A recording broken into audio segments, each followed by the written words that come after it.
मेरे पति के देहांत के बाद मैं अपने इकलौते बेटे के यहाँ रहती थी। मेरी बहू का एक अलग ही रूप मुझे देखने को मिला और साथ ही बेटे का भी। दोनों के मन में क्या है मैं अच्छे से जानती हूँ। वो चाहते हैं कि मैं वृद्धाश्रम चली जाऊँ। उनके जाने के बाद मुझे यह सब देखना और सुनना पड़ेगा। मैंने इसका अंदाज़ा भी नहीं था, पर मैं मन मारकर अपने बेटे और बहू की बातें सुनकर भी यहाँ रहती हूँ, क्योंकि मुझे मेरे पोते और पोती दिखाई देते हैं। मेरी बहू को कोई दिक्कत नहीं हो, इसलिए मैं घर के बाहर रहती हूँ। बेटे ने थोड़ी मेहरबानी की है तो ऊपर टीन की चादर लगवा दी है। समय समय पर थोड़ा राशन भी दे देता है, तो मैं अपना बनाकर खा लेती हूँ। मैंने अपने बेटे को कह दिया है कि मेरे वजह से उन्हें दोनों को कोई दिक्कत नहीं होगी। बस मुझे यहीं रहने दे, इसी घर में मुझे मर जाने दे। मैं बस यही चाहती हूँ। मैं अपने आप को बहुत खुशकिस्मत समझती हूँ कि मेरे बहू और बेटे कम से कम मेरे लिए इतना तो कर रहे हैं। मेरा बेटा सुबह 9 बजे नौकरी पर जाता है और बच्चे भी उसी समय स्कूल जाते हैं। फिर शाम को 6 बजे मेरा बेटा वापस आता है और 3 बजे बच्चे आते हैं। उन्हें आते जाते देख मुझे बड़ा सुकून मिलता है। कुछ दिनों बाद मेरे पति के दोस्त जब घर आए, मेरे पति के दोस्त थे, उनकी पत्नी का भी स्वर्गवास हो गया था। उस समय पर वो हमारे घर पर आया जाया करते थे।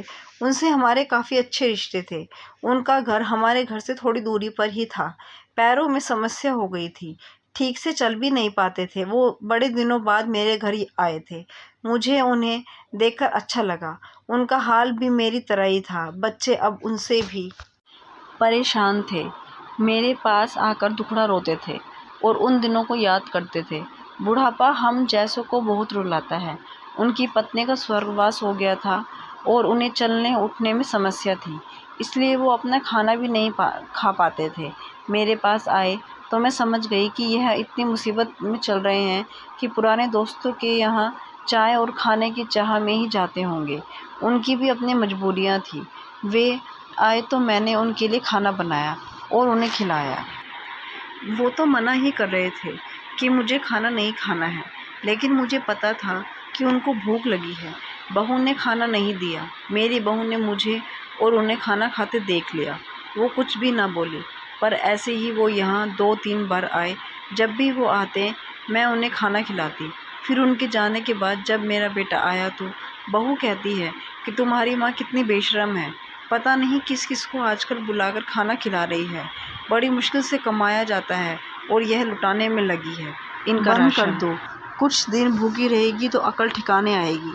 मैंने कहा कि मैं अपने हिस्से का उन्हें खिलाती हूँ। तुम्हारे पिता के पुराने मित्र हैं। फिर भी बहू को उल्टा सीधा बोलना शुरू रहा। घर के बाहर रहकर इनको आज़ादी मिल गई है, पता नहीं क्या क्या करती है। बेटा भी बोला कि कुछ दिन भूखा ही रहने दो इन्हें। मुझे मेरे बेटे ने घर के पीछे सीढ़ी के पास ले जाकर बिठा दिया। कहा कि अब यहीं बैठो। मेरे तो अब आंसू भी सूख गए थे। अगले दिन मुझे खाना नहीं मिला। मेरे टीन के उस छोटे से कमरे को बहू ने तोड़ दिया। तब मुझे लगा कि अब मैं गलत कर रही हूँ। एक दिन पूरा दिन भूखा रहने के बाद मैंने सोचा कि मैं गलत कर रही हूँ। मुझे अब अपने बेटे के यहाँ नहीं रहना चाहिए और शायद गलती भी मेरी ही है। मेरी ही परवरिश में कोई कमी रही है, तभी तो यह परिणाम आया। अगली सुबह मैंने अपने बेटे को कहा कि मुझे वृद्धाश्रम छोड़ा। अब मैं तुम दोनों को ज़्यादा परेशान नहीं करना चाहती। बहू ने कहा कि एक दिन भूखी रही तो अकल ठिकाने आ गई ना। बेटे के चेहरे पर भी अजीब सी खुशी थी। जल्दी से तैयार हो गया मुझे छोड़ने के लिए।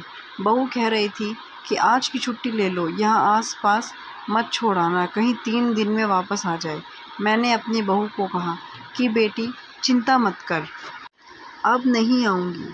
मैंने अपने पोता पोती को गले लगाया, क्योंकि मुझे पता था कि अब मिलना नहीं हो पाएगा। बेटे को भी चाहती थी कि एक बार जी भर के गले लगा लो, लेकिन वो बोला चलो जल्दी करो। मैंने अब बहू को कहा कि बेटी अपना ध्यान रखना। मेरा बेटा मुझे छोड़ आया। वहाँ आकर मैंने देखा कि मेरी तरह कई और लोग हैं। थोड़े दिन उदास रहते हैं, फिर सच को स्वीकार कर लेते हैं। मैं अब यहाँ खुश हूँ, कुछ काम भी कर लेती हूँ। मैं चाहती हूँ कि ऐसा किसी के साथ ना हो, लेकिन ऐसा कब किसके साथ हो कोई नहीं बता सकता, लेकिन माँ बाप को ऐसे समय के लिए हमेशा तैयार रहना चाहिए। बस बच्चों को पाल पोस कर बड़ा कर दो और उनसे कुछ उम्मीद मत रखो। मोरल ऑफ द स्टोरी, अगर आपको कहानी अच्छी लगी हो तो please like share and comment ज़रूर करें और चैनल को सब्सक्राइब करें।